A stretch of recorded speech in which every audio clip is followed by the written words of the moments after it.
Hi, my name is Farhah. I'm a final year politics and international relations student at University of Manchester, and this is Lepas Sekolah. When you were younger, what did you want to be?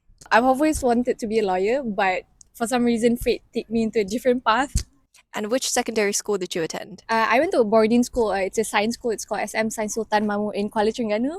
Shout out to SESMA. And I understand you did science stream for SPM. Was there a particular reason for this? Well, there is no particular reason, but it's because my mother wanted me to be in a boarding school. So I just opt for a good boarding school, and it's a science school. So I just went to Science Sultan Mahmud. And were you part of any extracurriculars? Well, when I was in SESMA, for 5 years, I was involved with debating. And I'm very grateful that I had the opportunity to delve into public speaking, into debating, because I think like debating does help me a lot in terms of like developing a lot of skills, and it helps me to like have a wider and bigger view of things that I see around me. So I would say like the 5 year experience of debating, this helps me into like navigating my pathway in the future. That's one thing that I would recommend everyone is to just join any extracurriculars activity that's out there. And if you're a yapper, then I definitely recommend joining debate just for the sake of learning new things. So, Farha, you are a JPA scholar. Can you walk us through the application requirements and process for that scholarship? I think JPA scholarship is quite easy, but mind you, it was like 3 years ago. It might be slightly different now. So I just went through my application process where I submitted my application form. I did a video interview where I have to like provide them a video of me telling them what are the courses that I'm interested in, what are my plans for my tertiary education, and why I wanted to choose that course. It's really important for you to figure out what you want to do whilst you still have time, and try to find that passion in you, and just be yourself and just share what you wanted to do in the future. And another stage is like just mine was during COVID, so it was an online interview. So I'm very sure it's a bit different now, but with a good preparation, I'm very sure like you'll do well. And how has the JPA scholarship helped you through your higher education journey? I'm thankful for JPA. They have sponsored me from my pre-U when I took IB in my in College Mara Banting, and they also sponsored me here in the UK for my undergrads in University of Manchester. Apart from helping me financially, they also shout out to JPA officers here in the UK who has been taking good care of us, the scholars here in the UK, because they've been nothing but a really good support system for us to say our full potential. They support us to keep on challenging ourselves and get out of our comfort zones, not just academically but also our extracurriculars. And it can be like anything, like if you join any student society, they will be there for you to support you as their scholars. And not just the JPA scholars, JPA is also here to support other students as well. So I'm very thankful that I became one of JPA scholars, because I think a good support system should not just come like from friends, your family. Your scholarship bodies play a pivotal role as well in terms of like pushing and allowing you to seek your full potential and to soar higher with your whatever the possibilities out there. Yeah.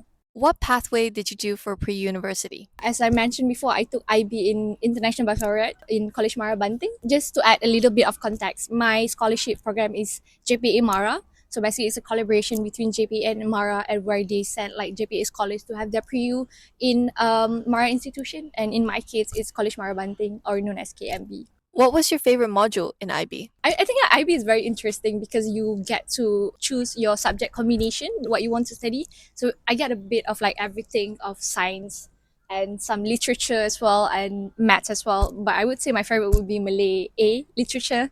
I get to like go through Malay literature in a very structured manner. So I'm a big fan of Malay literature. Yeah. And if you don't mind me asking, what did you write your extended essay on? So it goes back to the point that I'm a big fan of Malay literature. So I did my extended, just to add a bit of context again, extended essay is basically where we write our mini thesis of a 4,000 words of mini dissertation. So I wrote mine on Malay literature again. It's how T. Alias Taib, a Malay poet, or how he portrayed social criticism through his book called Opera. What are some highlights during your IB experience? Some of the highlight during my IB experience would be me knowing to what extent I am capable of doing something, because it's like during my IB time, it was one of my most challenging phase of life as well, because it requires a lot of commitment from me, not just academically, because in IB you don't just study, you need to also do coursework and also like other elements of IB you need to fulfill. Like you have to do CAS, creativity, arts, and some social services. So because it's a holistic program, right? It taught me to really, really manage my time really well. And I think like the most important thing for me to put forward is when you take IB, there is a tendency for you to neglect your mental health. So I think it's really important for you to prioritize your mental health above everything else. So, politics and international relations at the University of Manchester. Why this degree and why this city? If I were to answer it in a very like simple term, would be like this is the closest I can get to law. But technically, because as I was involved with debating in the past, so I think it helps me to figure out what I wanted to do. So when I did a lot of research, when I learned more, when I get more curiosity of getting answer to how does the world work, and I want the answer to like the way how people behave and everything. And especially when it comes to like when I develop my interest in politics, that's when I realized politics is something that I want to do. So that's when I was offered a list of courses by JPA in social science that I'm interested in. There were other courses such as like politics and also like psychology, basically humanities. But I think the closest to my interest of getting explanation on how the way the world works is politics. So that's why I decided to study politics and international relations. And the reason why I opted for politics instead of law, I think because like when it comes to like scholarship, right? I might be wrong, but during my year when I finished SPM, when I wanted to apply for law scholarship, it's very limited, at least for me back then, with a, I would say, satisfying SPM results. I would want my results to be translated into a scholarship. So that's why I try my best to find a scholarship that can cater to my interests. Even though I know I'm very interested in law, but due to the limited opportunities out there for law on a scholarship, so that's why I pivoted for politics because for some reason there are more opportunities for me to study social sciences that is not law for scholarship. I don't regret my decision, but I still get to study things that I love, which is politics and international relations. Yeah, sometimes you just have to take that leap. The reason why I chose Manchester, if you were to ask me this question like 3 years ago, I would say without hesitation, I would definitely choose Manchester. Mainly because I like the city part of Manchester because it's a city. You can get all the cultures, all the music, all the indie scene. You can get all of those at a affordable cost of living. It's like you can really like enjoy city life at the fullest, but at the same time you can live comfortably here in Manchester because I wouldn't say like the cost of living is like that affordable, but I would say like it's very, very affordable here in Manchester in comparison to other cities. If you can get best of both worlds of like living comfortably while still getting like the best experience of living a eventful city life, then why not? Is your degree what you expected it to be? What were your favorite aspects? I do think it is what I expected it to be. Politics, it's very humanity side of it, right? So it's very subjective in comparison to if let's say you study STEM, it's very objective. So I came here studying politics knowing that it's gonna be like a whole lot of like a huge window of possibilities of me getting an answer of the questions that I have inside my mind. It is what I expected it to be because like when you sit in classes, right? Because technically this the way how this degree is being structured is like I have a lecture and also a tutorial. Tutorial is like a smaller classroom where you get to put out your opinion out there. And yeah, the best part about this degree, right, it's not just about you disagreeing or agreeing with anything that the scholars have to say, or it's not about you saying yes or no to literature that is being put out there, but instead this degree taught me to really, really value what I have to say and put forward my opinions and thoughts. It's you challenging their views, and it's also you challenging your views. When we were in high school, right, we tend to like either you agree or you disagree. But here in this higher education journey, you learn to see how much the world is a very gray area. There is no yes or no answer to it. Sometimes the answer is totally up to you. How did you manage the move from Malaysia to Manchester? Did you find the transition to be relatively easy or did it take some getting used to? I do think it's quite easy because I got lucky. A lot of my friends from pre-U also came here to Manchester. Just an addition to it, because Manchester is has a very big Malaysian community.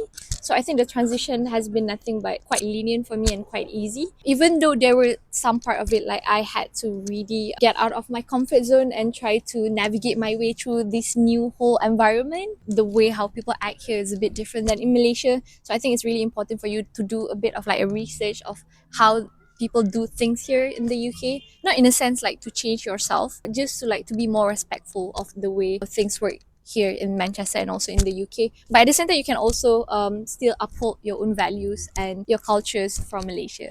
So, you've been very busy throughout your undergraduate degree, and I'd love to learn more about that. Let's start with MALECS. Can you tell us what MALECS is and what you did during your tenure? So in my first year, right, when I first came here, I wanted to be close, feel closer to home. So that's why I joined Malay Language and Culture Society, or known as MALECS. So what MALECS do is basically we promote the Malaysian culture here in University of Manchester, basically trying to put forward what we have to offer as a multiracial country, how rich our cultures are, and let the people see the wonderful things that we can offer, from our language, our food, to our arts and culture as well. I understand you were also involved with Kalsom. Yeah, again, like in my first year, I decided to join something that is closer to home. By the end of like my first year and entering my second year, I wanted to do something that gives social impact. I'm very fond of the causes that Kalsom is fighting for, which is a more equal education opportunities for everyone in Malaysia. So I applied for Kalsom Fellows during the end of my first year, and also by my second year, I applied to be a Kalsom facilitator when I went back home in Malaysia to do Kalsom Harapan. The thing about volunteering, right, it's really important for you to understand and truly know things that you are passionate about. It can be anything. I'm not sure who's gonna watch this video, but I think it's really important for you to figure out the things that you are very passionate about while you still have time and energy. Might as well channel those to something that will be meaningful for you and meaningful for other people as well. So I would like to thank Kalsom for giving me the opportunities to make hopefully a meaningful impact to the people that we help along the way. UKEC is also on your resume. During your tenure as regional chairperson of the Northwest, did it feel like your job translated to tangible impacts? When we're talking about Malaysian community here in the UK, it's very big, and it's well aware that a lot of Malaysian students came here to the UK and study here, and it's really important for us to bring like the Malaysian community as one as well. So that's what I do as a regional chairperson of the Northwest of the UKEC.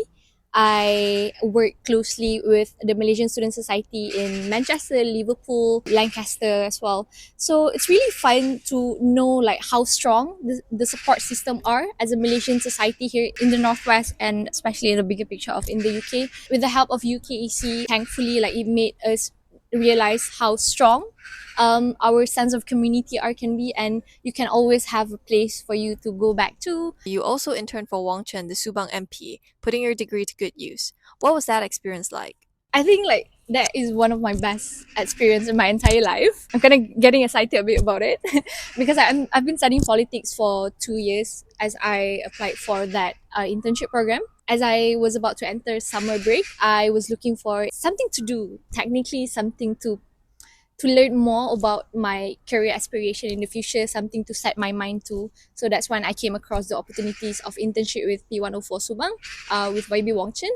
And being a politics student myself, I've always wanted a lot of answers to my questions and curiosities on the way how the political seat in Malaysia works, and especially when it comes to like how does the government bodies work. Interning at Wong Chen is when I truly get an meaningful, insightful, and eye-opening experience of learning how this Malaysia's legislature work.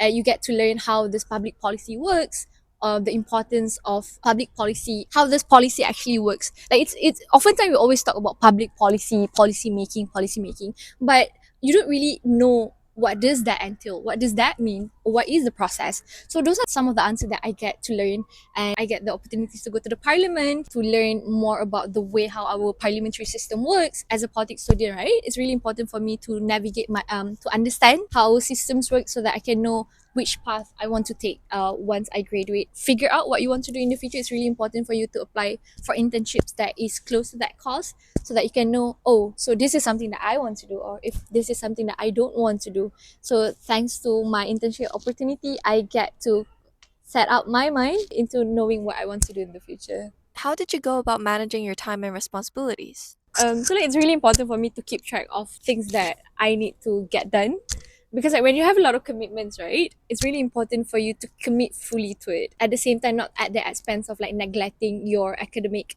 commitment. So I have to make sure like with this extracurriculars that I'm involved with, I make sure to also put it on par with my academic responsibilities, because you sign up for it, so it's really important for you to deliver the best that you can for both commitments. So how I manage my time would be is to put a very a list of everything and to set myself an internal deadline so that I can focus on to the other things. So shout out to Notion. Thank you for making my life way more well arranged. Did you have to do a dissertation for your final year? What was it on? Yeah, I had to write a 9K maximum words for my dissertation. So, due to my past experiences, I noticed that I'm very interested in gender politics.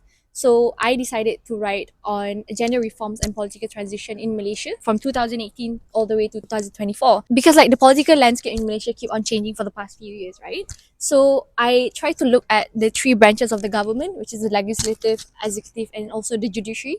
How this, like, the changes of the government, the political transition affect or being translated into a effective or what you can say as substantive gender reform. In other words, in the simple thing, it's like, does the change of the government make it better for gender reform in Malaysia? Is it effective or not effective? So those are the questions that I tried to answer. Farha, you'll be graduating in about a month from when this interview is being recorded.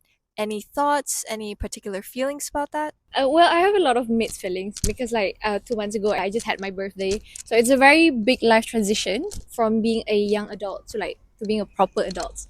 I know there is no specific definition to what does it mean to be a proper adult, but as I'm on this transition of embarking a new journey of being someone who is fully responsible for her life, it's quite daunting, I would say. But at the same time, I'm very excited. I'm looking forward to see how my future is going to unfold. Yeah, hopefully with the right intentions and with a clear purpose of life, I'll be able to navigate my way through my new adulthood. And have you ever considered taking a master's degree?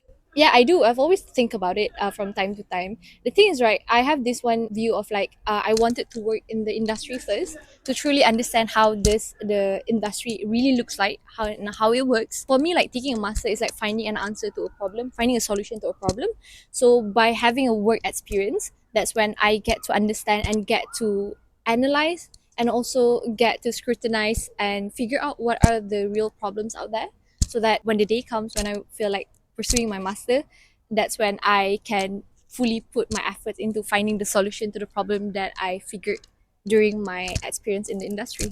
And I understand you've secured a graduate job back home in Malaysia. Can you tell us what that job entails and what the job hunt process was like? Well, Alhamdulillah, I got scouted here in while I'm still studying, and I managed to secure a job before my graduation. Very thankful for that. So basically, I got a job with a statutory body in Malaysia, and from my previous experiences, I always know that I wanted to work in the public sector.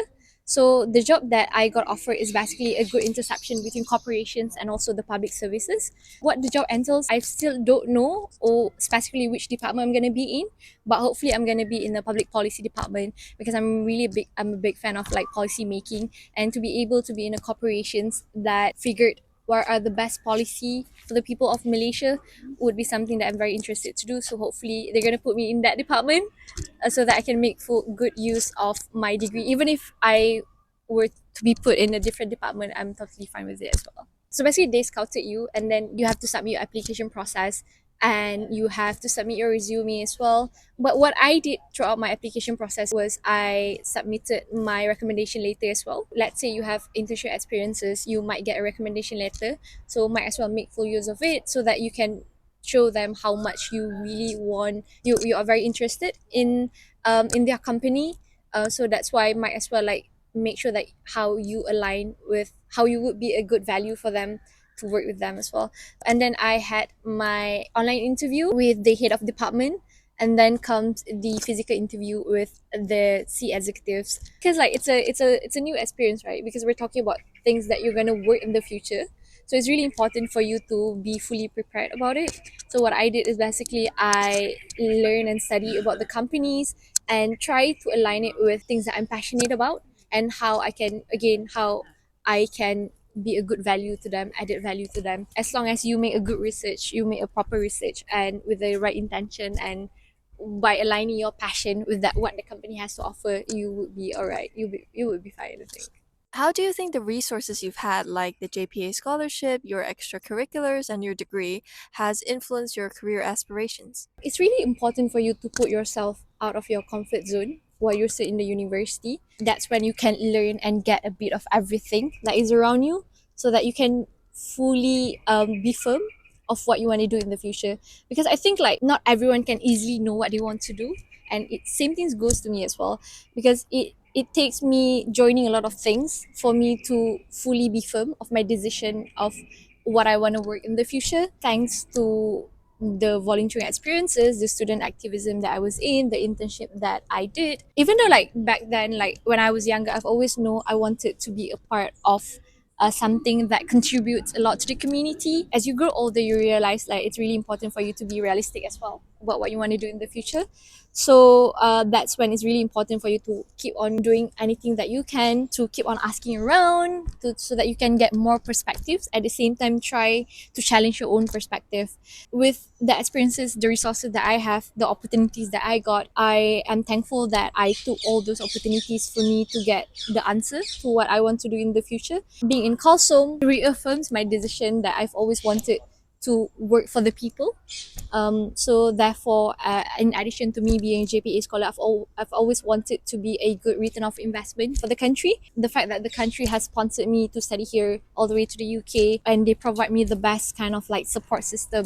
So I think it's really important for me to make full use of those opportunities that I have, and at the end to come back to Malaysia. I'm thankful that I got a job opportunity to be in the public sector, even though it's not like fully a public service, but it's a statutory body, it's a government linked investment company.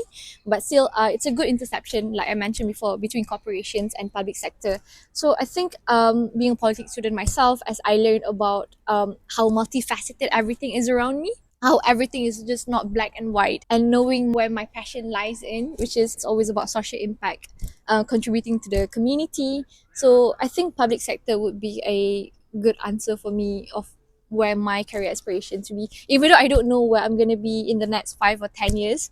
But hopefully I can keep on doing things that I love, and keep on fueling the passion that I have inside me when it comes to like contributing to the social impact. What is a milestone you're excited to achieve after graduation?